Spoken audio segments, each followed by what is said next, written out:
దండి అడిగల నాయనారని ఒక నాయనారు ఉన్నారు. ఈయనకి రెండు కళ్ళు లేవు. ఈ దండి అడిగల నాయనారి దగ్గరికి వెళ్ళి ఎవరో చెప్పారు, అయా శివాలయం పక్కన ఉన్నటువంటి తటాకాన్ని అన్యమతస్థులు తటాకాన్ని కప్పెట్టేస్తున్నారని చెప్పారు. నాకా రెండు కళ్ళు లేవు, నేను వెళ్ళి ఏం తవ్వుతాను అని ఆయన అనుకునేవాడు కాదు. రాత్రి వాళ్ళు పనిచేయరు కదా, వాళ్ళు ఎంత కప్పెట్టేశారో నేను అంతా మళ్ళీ తవ్వేస్తానని ఈయన గుణపం పారా పట్టుకుని అందులో దిగిపోయేవాడు.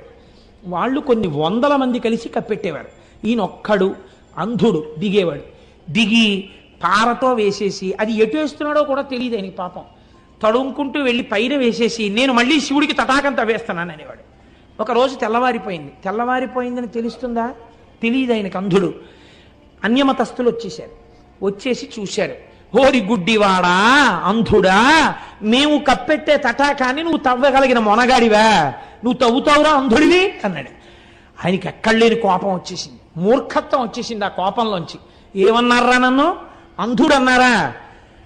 మా స్వామే కనుక ఉన్నది నిజమైతే ఇవాళ రాత్రి మళ్ళీ నేను తటాకం తవ్వడానికి వస్తాను కదా, నా కళ్ళు కనపడాలి, మీ కళ్ళు పోవాలన్నాడు. ఎంత చిత్రమైన మాట చూడండి, మూర్ఖత్వంతో అన్నాడు అంతే ఆ మాట. వాళ్ళు పెద్ద పరిహాసం చేశారు, నోరు మొయ్యి, రాత్రికి మళ్ళీ తటాకం తవ్వుతావా, మా కళ్ళు పోతాయి నీ కళ్ళు వస్తాయా, అది చూద్దామని మళ్ళీ కప్పెట్టారు. కప్పెట్టి వెళ్ళిపోయారు. మళ్ళీ రాత్రి వచ్చారు, కిందకి దిగాడు. దిగి గుణపం పారా పట్టుకున్నాడు. ఈశ్వర తెల్లవారేటప్పటికీ నా కళ్ళు రావాలి, వాళ్ళ కళ్ళు పోవాలి, మళ్ళీ చెప్తున్నాను, నువ్వు ఉన్నావని నాకు నమ్మిక అన్నాడు. తవ్వాడు.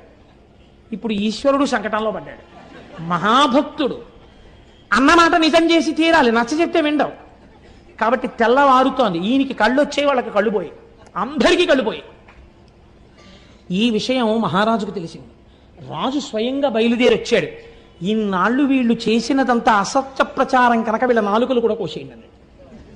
ఇప్పుడు వాళ్ళు తడుముకుంటూ వీళ్ళని ఈ రాజ్యంలో ఉండకుండా రాజ్యం బహిష్కారం చెయ్యండి, నిష్కారణంగా వీళ్ళ మాటలు నమ్మి నేను ఎన్నో దేవాలయాలు మూశాను, కోనేరు కప్పెట్టాను, కాబట్టి వీళ్ళని బయటికి తోసేయండి, నా చేత పాపం చేయించారన్నాడు.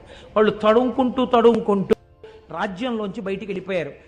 అలా మహానుభావుడు దండి అడిగల నాయన మూర్ఖత్వంతో శంకరుణ్ణి కిందకి దింపేసి ఈశ్వర అస్తిత్వాన్ని నిలబెట్టాడు. ఇప్పుడు చెప్పండి నాకు, భగవంతుని యొక్క అర్చనయందు వచ్చిన క్రోధము, భగవత్ సంబంధము చేత కలిగినటువంటి ఈశ్వరుడున్నాడన్న పూనిక చేత వచ్చిన మూర్ఖత్వము, ఈ రెండు ఒక్కొక్కసారి రక్షణ హేతువులైపోయినా అయిపోతాయి కూడా ఆ పూనికలు. మనం చెప్పలేం. ఈశ్వర సంబంధములో అవగుణములు గుణములుగా భాసిల్లుతాయి.